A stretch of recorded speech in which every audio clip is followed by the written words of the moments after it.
Good afternoon to you. Welcome to the show. I've got a fascinating guest lined up for you today. Thank you for joining. My guest today, Doug Ryder, team principal of the NTT Pro Cycling Team, racing in all the major tournaments all around the world, a top flight UCI cycling team. We're going to have an interesting conversation about where it all began and how the effort it takes to get to that pro level of cycling and then maintain that pro level of cycling, and the technology and the teamwork and everything that goes with it, incremental gains. Thanks for joining. I'm looking forward to this conversation. Please stay with me. My name's Alex McPhail. This is High Performance Teams.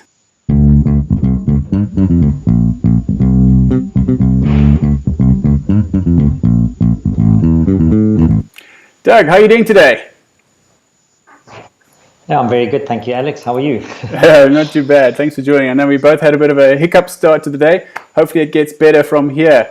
Looking forward to this conversation.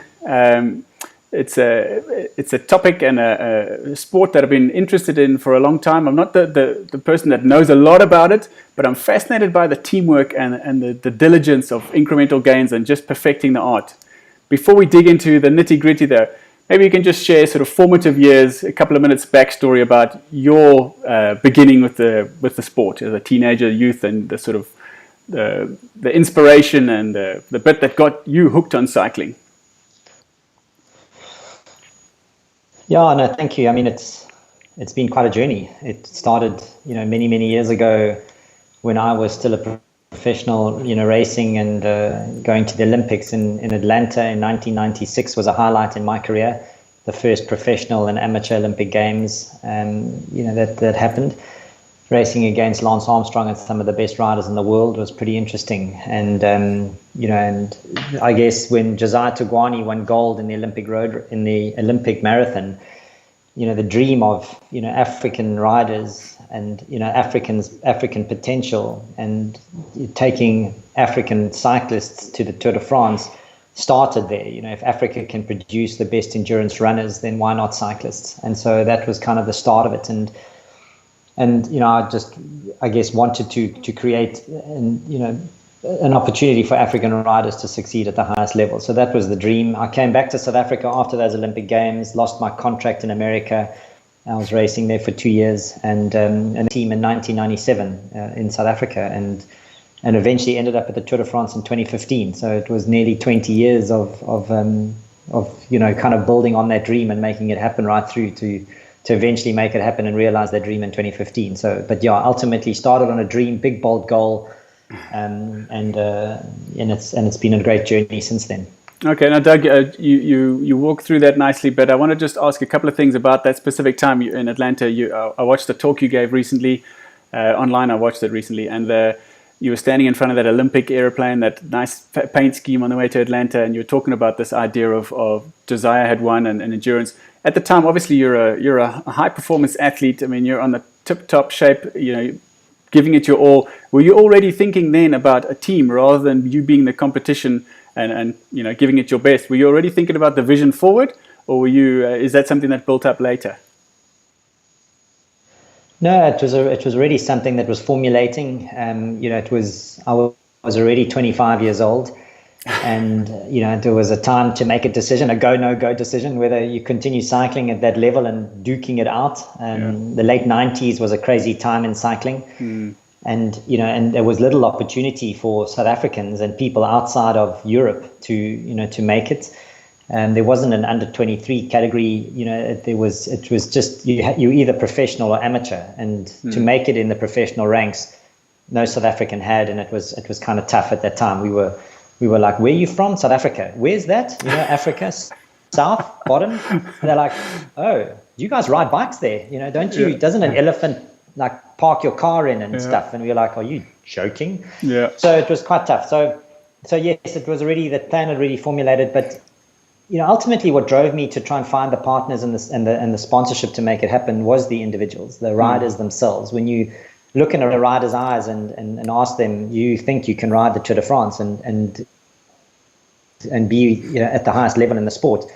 And sometimes you get this glazed cloudiness in their eyes, and sometimes you get them that actually nod their head and say, no, I think we can. And that was what motivated me to eventually find the money. But we did want to be the best team in South Africa. then become the best team in Africa, and then ultimately take on the Tour de France. So that was our goal, and we actually worked, through that. And at the end of 2010, 2011, 2012, that was the time when we were ready, and then we embarked on this international journey. Okay, but before we get into the international journey, I want to hear the story about getting an SMS allowing you into the tour as well. But before we get there, I know you spent some time in tech. Tell me a bit about that, and A, why you chose tech, and B, what was your experience of working in tech, having been a high performance cyclist, or about as diligent as you get when it comes to training, routine, regimen, etc. How did you find tech? I actually met an individual when I was out riding one day, and he worked for a company called Lotus Development. His name's Mike Struthers, and he worked for Lotus Development, and he just he asked me what I wanted to do, and it was 1997. I'd just come back from the Olympics, and I was trying to still race locally and look at what opportunities I had in going into the future. And he said, "Listen, Doug, why don't you come and see me?" I'd paced him around Sterkfontein and out there and on Deckers in Joburg on those nice big lonely roads on a Sunday morning. Just met this guy, and he said, come and talk to me. So I went and spoke to him, and he said, come and see me at my office, and I went to go and see him, and he spoke to me about the tech and technology that they were using, and I really loved that. I always thought technology was an enabler to do great things, and cyclists love technology. Even in those days, it was only heart rate monitors. There wasn't the power meters and the data that we have and that are at our fingertips today. Sure. So I was always interested in what it could do, and so I ended up starting in technology. He employed me, so I got a job. That company was then taken over by IBM. And then I eventually moved from IBM after 5 years to Microsoft, spent 6 years there. So I spent 11 years at the forefront of technology, which was really, really nice. It was interesting to see how it could transform businesses. And I thought maybe we can use technology to also enable sport and be used to make better, more informed decisions quicker. Now, I'm painting the dots in myself here from snapshots, but I imagine that time spent in tech, in the forefront of tech, really was helpful for you and your team going forward and getting into the tour, etc. And we can, before we dive into the tour parts, I just want to see how it all synthesized. And did you start bringing in bits and pieces in your own cycling? I mean, was that when you were working in the tech years? Did your team carry on, and you were working basically 2 jobs then? So yes, I was still racing as a professional and working a full day. So I would train. I'd get up at 4 a.m. I would ride 100 kilometers before work, and I would then go to work a full day, and then go to Kyle Army racetrack, the Formula One track or the racing circuit, and go and train there in the evenings with the lights on. So I would do 2 sessions a day and then still work a full day. I was working since 1997, and I managed to win the Cape Town Cycle Tour in 2001. So I'd already had for 4 years, I'd worked a full job. I was still captaining the national team till 2003. So yeah, it was a lot of discipline, a lot of focus, a lot of commitment. But yeah, as a sportsman, when you have to achieve goals and set goals and achieve them, it's an asset to any organization, because you do get stuff done. Yeah. You don't deliberate over stuff. You make shit happen and you get it done. So, Sure. I think I enjoyed that time. I enjoyed meeting corporate people, having some banter in the boardroom. And ultimately my time in corporate and in IT helped me meet the right people, Sure. put multi-million-dollar deals together, that ultimately helped find the sponsorship for our cycling team into the future. Sure. And did you start bringing in some of those ideas of tech already in your own team, in your own racing, etc. as well? Were you one of the sort of early pioneers in sort of tech in cycling in South Africa? So I was, in those days we used to write, your training peaks, that kind of environment was a notebook, like just a diary where you just wrote down, your training, what you did, how you built up to races, how you worked backwards. It was all written. And so, there wasn't any real tech going on. It was just, and then I used to then start putting stuff onto a computer, monitoring it that way. And, so that was about the tech it got, as good as the tech was then, in terms of cycling. So, but yes, I was always looking at how technology could help people and help, the sports people going forwards. But yeah, so much has changed in the last 10 years, since Sure. that time. But I was always looking at that opportunity. Okay, I know, and so I want to then just move forward a little bit here. So to get to the point now, you start building and building and building the team, and it gets to the point where this looks like a possibility. You're pushing hard. They told you it's going to take you 7 or 10 years to get this thing, but you get an SMS. Tell me about that experience and the feeling of maybe we've just done this. Does this SMS mean all that work has now just come through? Yeah, the dream of a 20-year journey just got realized in an SMS, and it was a please call me from Christian Prudhomme. It was like bizarre, it was the best please call me I've ever got. Yeah. But when I went to the Tour de France and ASO in 2012 and presented to them this African dream, and I was sitting in a meeting room with Christian Prudhomme, Bernard Hinault, Thierry Gouveneau, Jan Lemoneux, Bernard Hinault, 5-time winner of the Tour de France. So they're all there sitting there, and there was Doug talking about this African dream and why we were relevant in cycling and needed in cycling. And they looked at me like I was completely mad. And then particularly the riders that we wanted to bring. And they said, but, Africa is not in cycling. So I said, I know, how cool. and then when I told them that I only had funding for 3 years, they honestly did look at me like I was crazy. And they said, good luck. You're on a 5 to 10 year plan. And I came actually back to South Africa, spoke to our sponsors. And they asked me, so what did they say? And I said, oh, they love us, we're in. And then I was like, oh my gosh, now we better do something.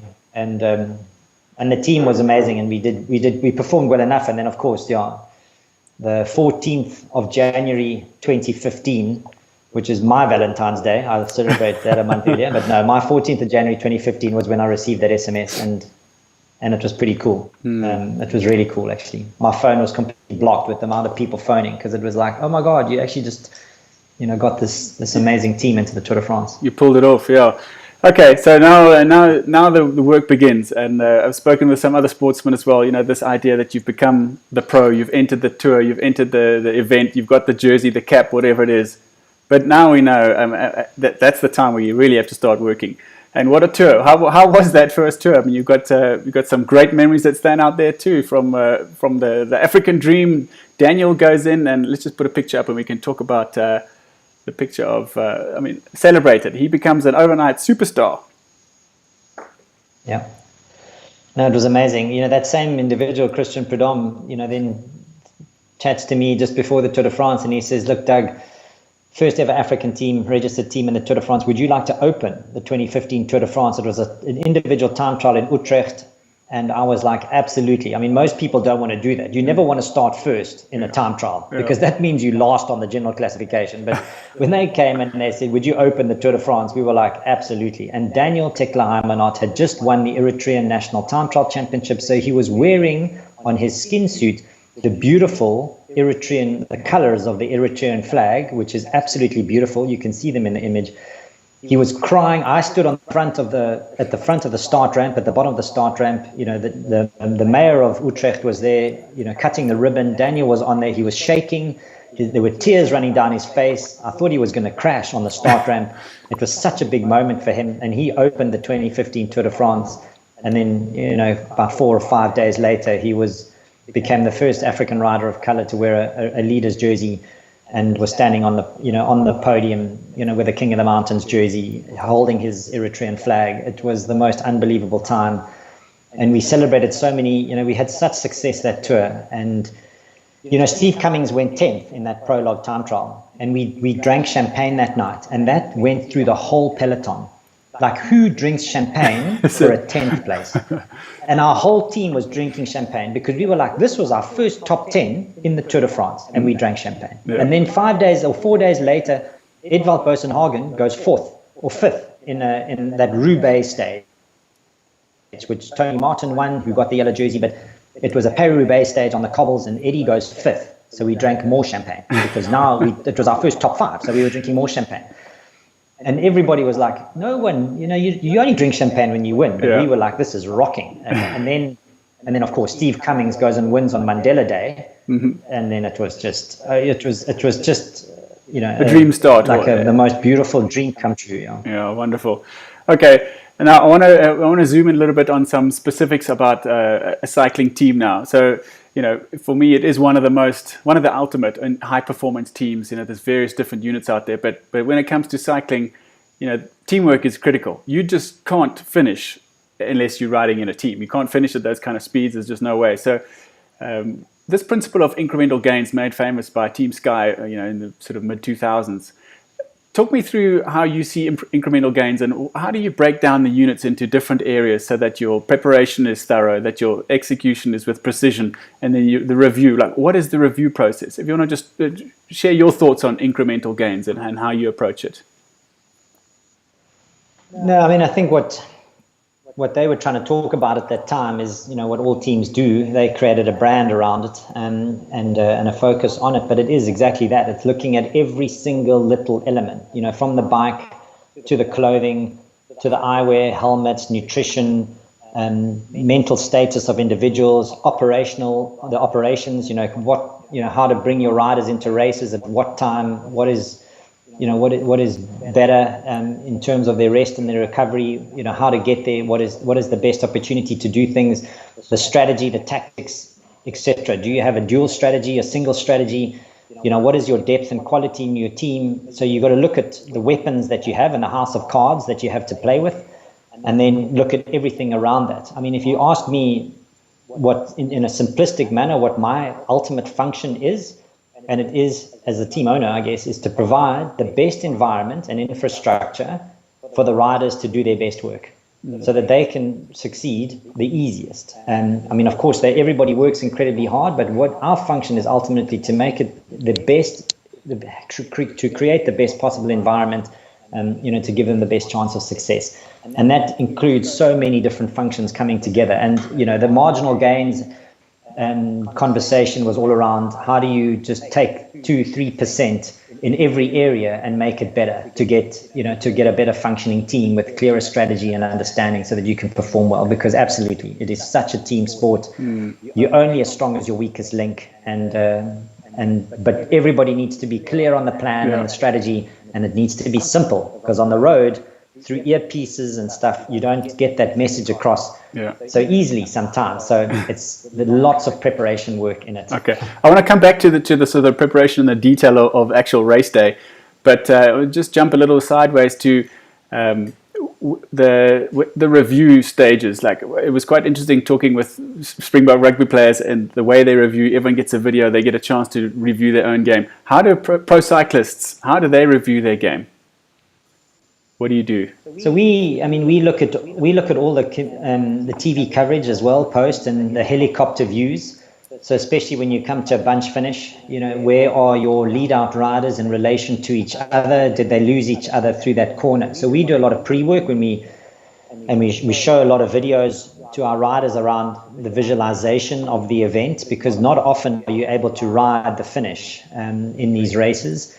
And the pre-work, depending on the season, can be really difficult. When we won actually that first stage in 2016 with Mark Cavendish, and he wore the yellow jersey, we knew how important that stage was. And we actually rode that stage 3 or 4 times, just in the week before the Tour de France, and then of course even months prior, just to understand every single element of it, and to get the team. Because we actually rode that Tour de France in 2016.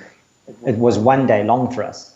We actually trained specifically and focused specifically on day one, knowing that if we won that stage, we'd wear the yellow jersey, and then whatever happened after that was a bonus. 20 stages, was anything that happened there was a bonus. We only cared about that one thing, and we prepared so well, and we ended up winning it. So it just shows what preparation, focus, and a complete and utter commitment to one plan.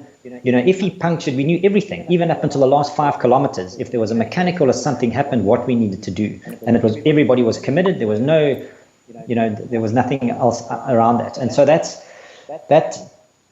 really helps to pull things ultimately together and make a big difference to be successful. I remember watching an interview with Jensen Button, in his years when he was doing quite well at Braun, etc. And they were talking about walking the track, etc. And just understanding the layout. Something you wouldn't have thought of, doing a 4-kilometer walk around a piece of tar, but it makes sense. You're in the top flight game, and he was particularly good at spotting when the marker boards weren't in the right place. There's a 150 to the turn, and you'd say, "No, I don't think that's at 150. I feel that one's at about 120," and they'd go and measure it, and he was right. is there some kind of markers at turns? I mean, you're going through cities and it's all wide open spaces and it's changing and it's long distance. Are there markers that you look for or on certain areas or everywhere or nowhere? Or how does approaching turns work for you guys? Exactly the same. I mean, now in Formula One, they do that on bicycles so that it goes a bit quicker, which is a good thing, as we love anybody that wants to ride a bike. Yeah. But you are right. I mean, if you look at Paris-Roubaix, you listen to our sports directors that are so experienced. I mean, we have so much technology and data and information, but that's one thing. Then you bring in the experience. I mean, you cannot buy experience. It's lived and earned through blood, sweat, and tears. And our sports directors, they say to the riders in the team bus, if at this tree you are not in this position, you have no chance of bringing your lead riders through before the Arenberg or before whatever, any of major elements or major critical points of where races through history. And we look at, of course, what has happened in history, because you learn from history and history repeats itself. And so those are the kind of things that we do a lot of work in and make sure. But then there's also lots of other teams. I mean, the one beauty about cycling and its Achilles heel is that, we don't play tennis where you have a 50% chance of winning or losing. Yeah. Just beat the person on the other side of the net. As in cycling, you have 200 riders, 2 meter wide roads. Every sports director is saying move to the front. I mean, hello. It comes with commitment and a fight. I mean, cycling is a contact sport. When in that peloton, it's so tight that they're bumping and barging and fighting for their position. It's pretty hectic and intense. But absolutely, markers in a different form, but completely we do the same. And then you mentioned there the sort of earpieces and things.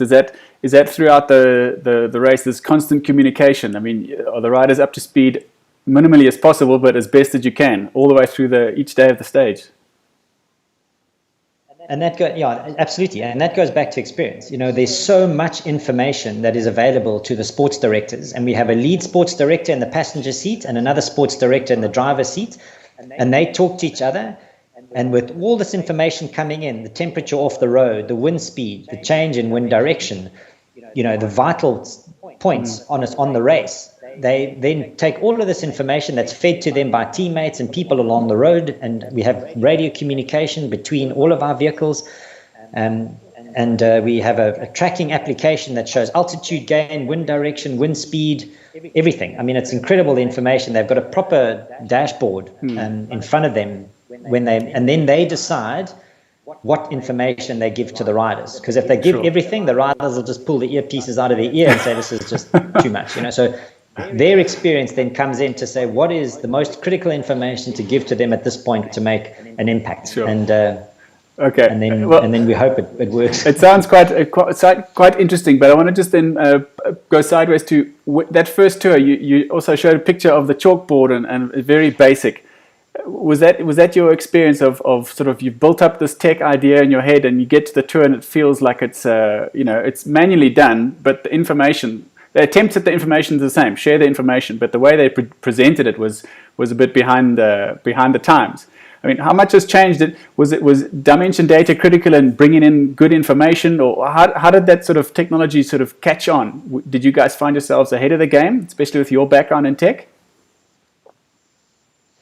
Yeah, no, we were definitely ahead of the game. But, cycling is full of traditions. And that was a tradition, and that person on that motorbike that does the gaps and the time splits, she's been doing it forever. She's an amazing person. And, but yeah, for sure. I mean, ASO, the organizer of the Tour de France and Dimension Data, they met and they came together and the ASO said, please, can you help us, take the Tour de France through its next technological phase.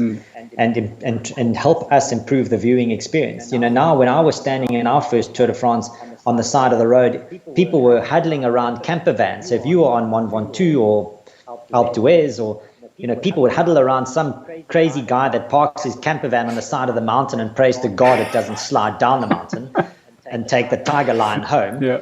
And he's got a TV in there. Everybody's watching the TV. Now, if you go to the side of the road on the Tour de France, everyone has their mobile phones. Yeah. and they can see what's going on. They can, and they're talking to each other. And when they see it, like a person like me in a team jersey, they say, "Oh, is that person in the breakaway because he's working for this and the leader, and he's moving up the road, and hopefully someone's going to come across." The conversation is totally different, and that's so cool. That's very nice. And the nice thing about cycling is it hasn't diminished the people on the side of they've kept the 10 to 15 million people actually roadside because of the cavalcade and all of the craziness around the tour. Yeah. Many sports, with the advent of technology, it's reduced the people in the stadiums. Sure. Whereas in cycling, it hasn't done that, and they've just enhanced their conversation and their viewing experience, which is super cool. Yeah, very nice. And just as you're talking there, I mean, I imagine this bus with the two directors there. I just, off the top of my head, do you get a crossover between Formula One and cycling? Do you ever get analysts that were in the Formula One game, part of the Tour de France type of things now? Does it go either way? Look, there's a lot of interest. I mean, there's so many similarities between Formula One and professional road cycling. Sadly, in road cycling, there's still a kind of a debate about who owns the data. And so we could show a lot more information on the screens for the viewers. You could show power data, heart rate. You could show the power data in the breakaway, and then the power data in the peloton, and just determine how you can close breakaways and gaps and things like that. I mean, which was what they've done in Formula One. That would be really cool, and that is possible, but it hasn't been done yet because of just the debate on who owns the data and who should pay for that kind of I guess information. So, but a lot more could be done, and we could show a lot more. But absolutely, we as a team, even through this pandemic now, because we communicate and have run this team out of South Africa and to the world, we've been far more advanced than any other team in terms of just how we use technology to to connect with each other and to communicate. So we've actually, even though we have never been as far apart, we feel more connected than we've ever been, just because we use technology, and we've always had technology in our team, and it's something that it's part of our DNA. So that's a good thing. Yeah, and I want to talk a bit about the sort of modern tech, the sort of training in your lounge. But before we get there, do other teams look at now NTT and they know that those are the team with all the tech? Are you known as the high tech team? Oh, I think we've lost it a sec. Hang on. Sorry, folks. Let's just do this, and I'll be with you in one moment while we try and reconnect. Let's put this up here.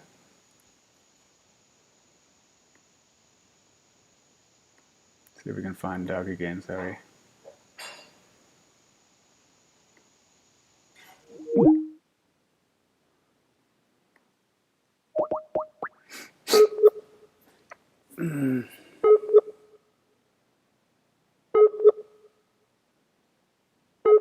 Just trying to reconnect with Doug on the Skype.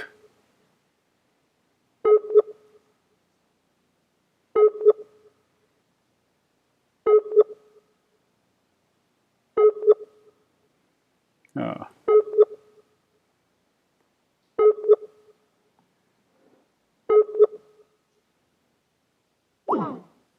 Oh dear.